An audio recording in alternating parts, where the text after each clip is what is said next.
A message from the clergy. Year zero is now. I repeat, year zero is now. Papa has called us all to make America sexy again. All hail Papa. All hail the Dark One. Year zero is now.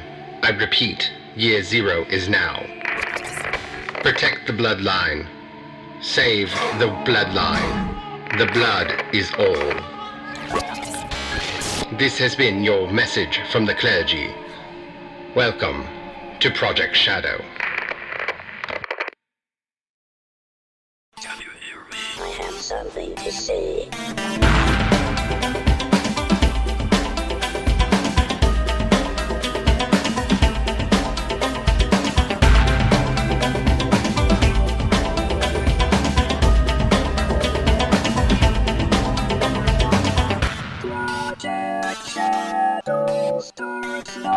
Hello everyone, how are you doing today? My name's Charlie. You might know me better as sci-fi fantasy writer C.E. Dorset, writing a lot more of the dark fantasy lately.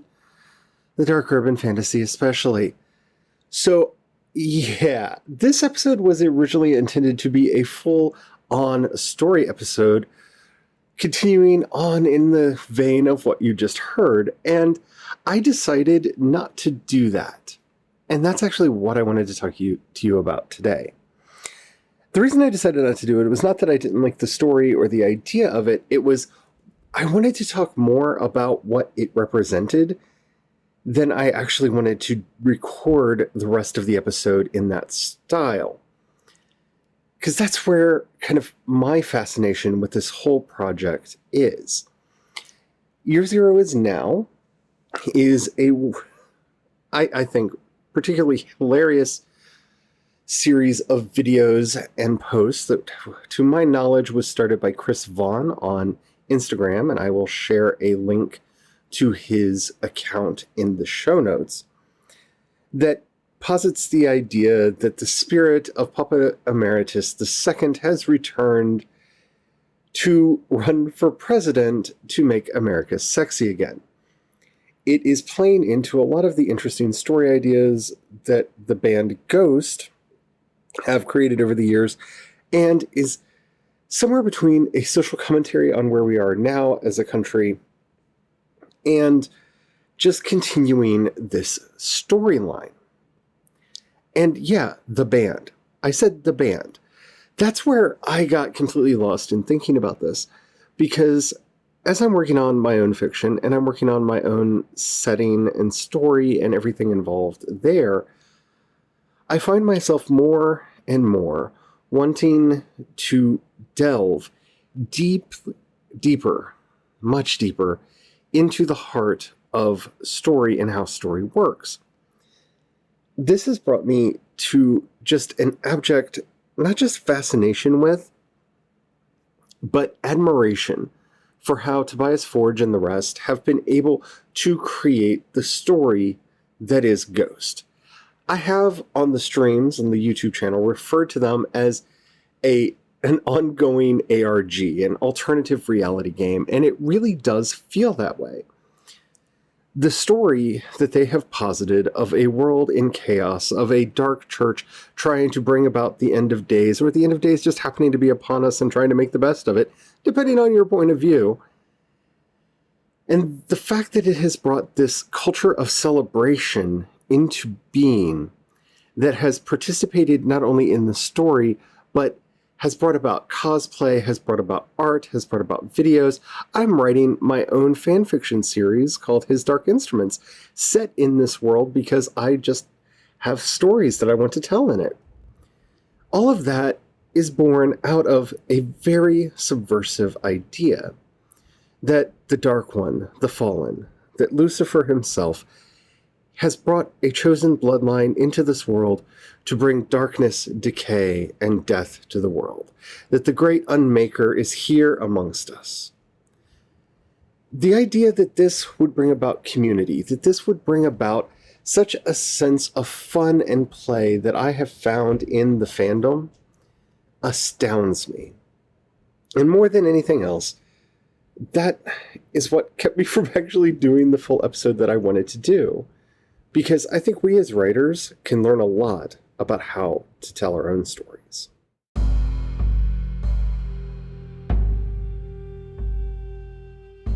As the tones of Conclave con Dio start playing in my head as I begin to say this, the world is broken. I think if there's anything that we can all agree on, it's that the world is broken, that it is fractured, that too many people are wanting to assert their own dominance, their own control, their own power over people, just to feel alive, just to feel connected to anything else. And to have this very punk voice speaking out in the middle of it, just shoving a middle finger in the face of all of that. And saying, look, we don't need that control. We don't need that domination. We don't need someone to tell us who we need to be and how we should act. That we know these things. And that we should love each other. That we should have fun with each other. That we should celebrate the moments of life because life is brief and special and just magical. This has been an amazing experience over the last few years as I've gotten more and more not only into the band's music, but into the lore and all the little things surrounding it, from the interviews with the Nameless Ghouls to just the chapters that they've put on YouTube and the various little bits and pieces of story here, there, and yonder. And to see how the fandom has reacted to this has just been astounding to me. So, how have Ghost created this alternative story world that has people so invested that they are playing along and participating within it? They made it fun. I'm going to say that just flat out. They made it fun. And this is probably the hardest thing for a creator to do, is not to take themselves so self-serious that they become a parody of who and what they are. From Papa 1's very austere exterior to Papa 2's just not caring about the rules or what he's supposed to do, to Papa 3 just, flirting with everyone and everything under the sun, to Cardinal Copia and his attempts to eradicate the bloodline even though he may be a part of it. Each little bit of the story has been delivered with a tongue-in-cheek openness that, depending on the point of view that you bring to the story, you can kind of make it more or less whatever you want. You can find something to hold on to. You can find something for you. And that's not easy to do when you consider that there are just a few albums out, that there's 4 albums in total, then you have the EPs in between them, and the songs are not strict narrative in the form of, say, a rock opera or anything like that. They're bits and pieces, they're fractured images. When added together with everything that happens on tour and the interviews and everything, all culminates in a story. I want to recreate that. I want to do that myself. Now, I am not going to create a band and hope that it takes off, because been there, done that, got the t-shirt, but I think as far as our creative projects, we can create something as beautifully fractured and as beautifully flawed as Ghost has, without having to add all of that extra on top. And this is where I find the greatest amount of inspiration here. I look at the tools that are available on World Anvil, and I'm probably going to be talking a lot about World Anvil in the next couple months because I really like them and what they are doing, and I am building up my entire new process over there. And they've really made me wonder if the whole idea of the novel is dead in the way that I used to write it. And I've kind of talked about that before on the show, but now more than ever, I'm feeling like I'm wanting to try to go into some kind of post-novel world and write something and create something a bit different.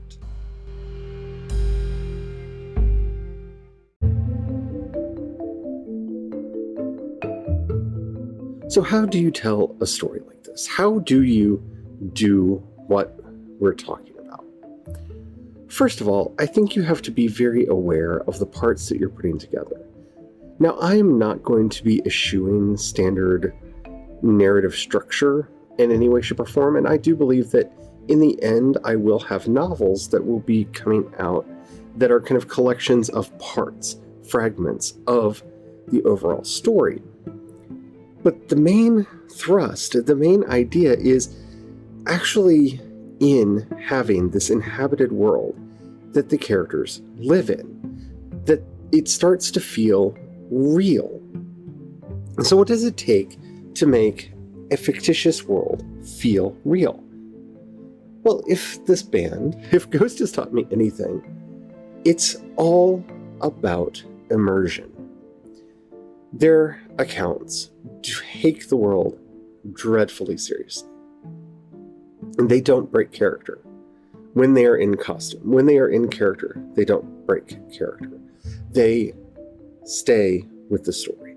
They stay with the world as it is, and they keep adding little bits here, there, and yonder, to the point where you find yourself looking through all of the little bits here, there, and yonder, and adding it all up, making it part of who and what the story is going to be.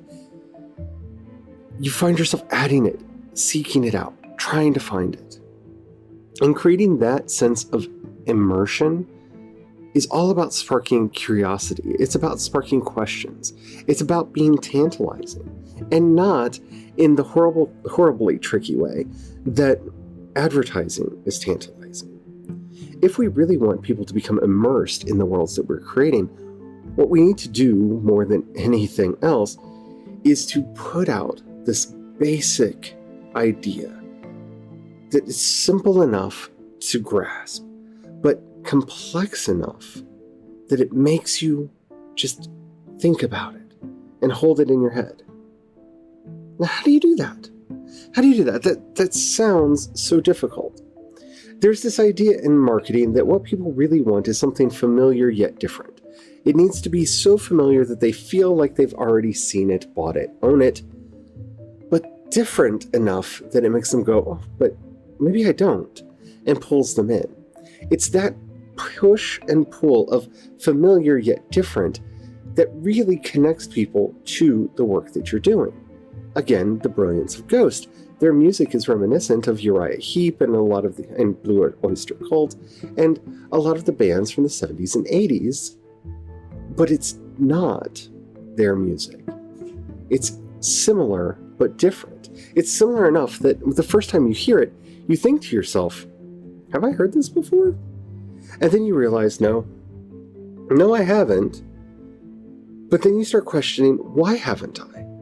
Shouldn't I have heard this? This sounds familiar. And that familiarity is what grabs us. Where they get you, though, is in the differences, in the little tweaks, in the subtle changes, in the tongue-in-cheek jokes. This is why Star Wars worked.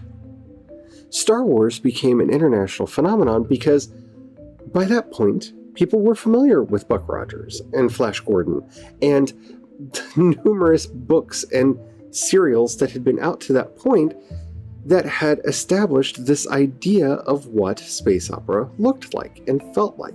They were familiar with the Western and many, many other genres. And then Star Wars happens, and it looks like a Western, but different. And it looks like a Buck Rogers, but different. And it looks like a Flash Gordon, but different. And all of those points of familiarity grabbed the viewer and pulled them in, and pulled them in. Now, A New Hope wouldn't have worked if there was nothing there to hold them. But without those points of familiarity, without those things to hold on to, and there's no story, there's no attraction, there's no audience. So that's step number one. Find those points of familiarity that you want to hang out there for people to see, and then use them to bring people in to the uniqueness of your story and its world.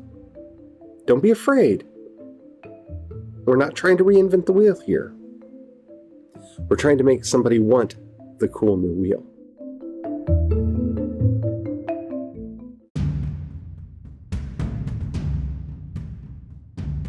As I'm sitting here talking to you, I am struggling. I am struggling with this desire to change everything about everything that I do. And I'm probably going to. And I will be reporting back constantly about how it works. Because some of the things that I think I need to be doing is releasing my stories episodically, whether that's in audio or just the text, or both, or staggered, or at the same time. And that struggle to do this is eating me up. It's tearing me apart because I can see so many advantages to the dripping of the story out into the world. It would allow me to build that audience. It would allow me to pull more people in. But it would also give me an opportunity to expand my world, to put all of these subtle little things in and build it out. That's where I'm excited about working in World Anvil, because all of the interlinks and all the connections that I can do where I can build out and expand. And I don't want this to sound like I'm thinking solely about money, because I'm not. I'm really thinking about story here, but honestly, if you're going to be a writer, if you're going to be a creative in any way, shape, or form, you do have to be asking yourself on a regular basis, where is my money going to come from? If I'm not solely going to be relying on selling books as a way to make money, and let me just say right now, never be solely reliant on selling books to make money. Just don't. Some people get lucky and they get the ruby dust, but most of us are going to have to do multiple things. But if I'm not reliant solely on selling the books, how am I going to make money? How are any of us going to make money with this? And that's where the idea grows. Because by connecting Patreon to my setting in World Anvil, I can include secrets. There will be parts of the text that people can only read if they're patrons. So those who are joining in and helping to support the work get more. They get early access. They learn things that other people don't know. That's a powerful idea, and that's a powerful incentive. It's something that we don't talk about all that much when building our stories. We don't talk about the world because we're so focused on the project and the immediate tools at hand.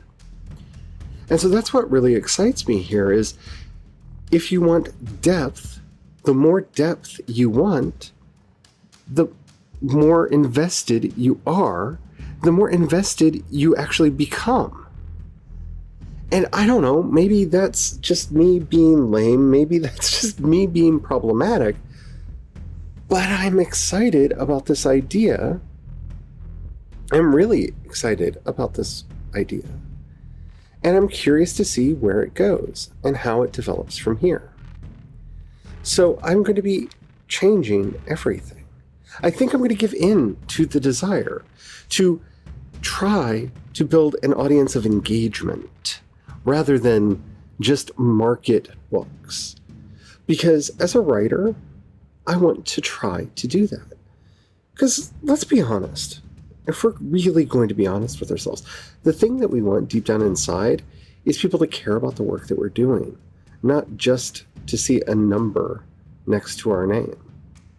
Now, I'm not saying that having a number one doesn't feel good, because I've had number one bestsellers and never on like the big lists, unfortunately, but at least not yet. But I've had those bestsellers. I've seen my books hit number one on lists that meant something to me in Amazon, and it's an elation, and I really like it. But I never got to talk to any of those people. Well, only a few. A few of them did contact me because I put into all the books ways that people can contact me, but I didn't get to actually communicate with them. I didn't get to share anything with them. I didn't get to have them become a part of my life and my work. And that's more important to me than just selling more books and being able to say, well, I sold X number. Yeah, I want to sell a lot of books, I'm not going to lie. But I want engagement more than book sales.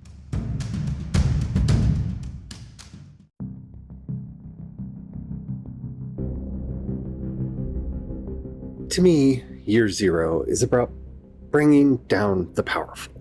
It's about taking down those who feel that they are more entitled to control the world and those in it than the rest of us have living in it. And so when I say that I am joining Year Zero, that's exactly what I am doing. Now, my work is still going to be coming out in the regular channels because I'm not a fool. I'm not crazy.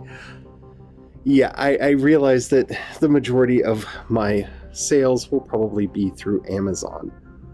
But I want to open myself up. I want my stories to come out everywhere. And so to me, that's my part of making this Year Zero. I am going to break down the chains that are holding me back. This false idea that I have in my head of what it means to be published. These ideas that have held me back for a while, that kept me from starting a YouTube channel, from doing all the things that I'm doing with the podcast. I'm breaking through. That's my Year Zero. And so whether or not you want to chant along with the names of the fallen, with Belial and Beelzebub and Behemoth, Asmodeus, Lucifer, and Satanas, or you just want to tear down the thrones and the powers that are in your life, that are holding you down and telling you not to do the things that you want to do, join me. Join me. Come to the dark side. We almost always have cookies, and if we don't, we'll bake some. It's not that hard. But no, be yourself. Find your path. Too much has been done over the last 5 to 10 years to try to rope the creative mind back into the boxes from which it came, at least in the writing community. And I am not going to be playing along with that anymore. I am going to do everything in my power to bring my work to the people that I want in the ways that I want. And that's all that I ask of you.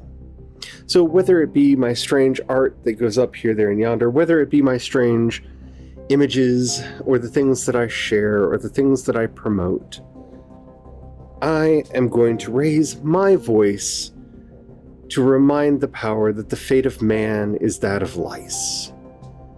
You're going down. We are going to raise our voices. We are going to share our stories. We are going to be heard.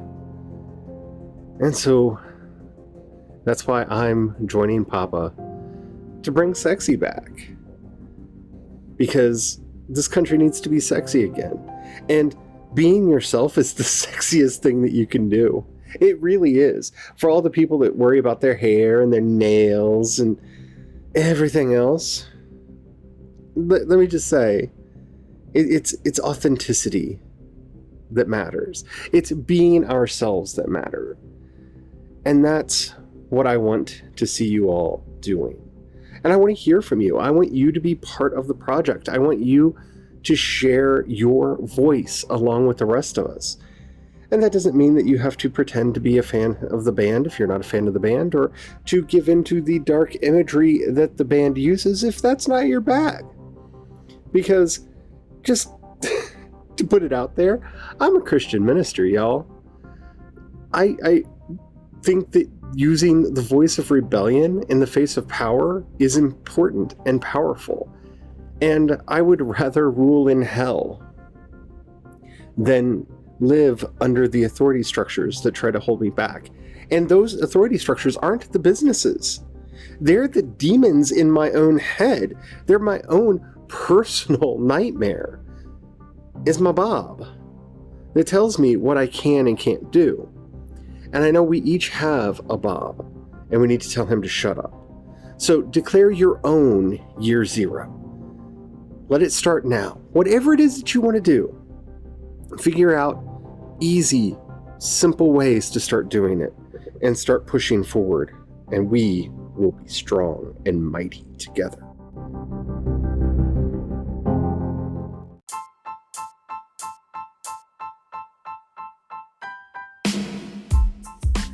I've done a lot in my life to live without regret. And it's not easy. It's really not easy to go through life and do all of the things that I've done and have all the experiences that I've had, the good, the bad, and the ugly, and not have any regrets at the end. And I'm not at the end of my life, hopefully, knock on wood, knock, knock. But I don't regret any of it. Yes, there are parts that I wish didn't happen. There are parts that I wish I could do over. I think everybody has those. But to me, the difference between that wistful thought of, if only I had known, 30 years ago what it meant to be non-binary, or if I had only had the courage to start a YouTube channel sooner, or if only I had. And having it as an intellectual exercise that you engage in and that you let go, that's one thing. Regret is holding on to it and beating yourself up the head about it. If only I had done these things. And that is something I refuse to do. The past is written. The past is done. All we can do is move forward.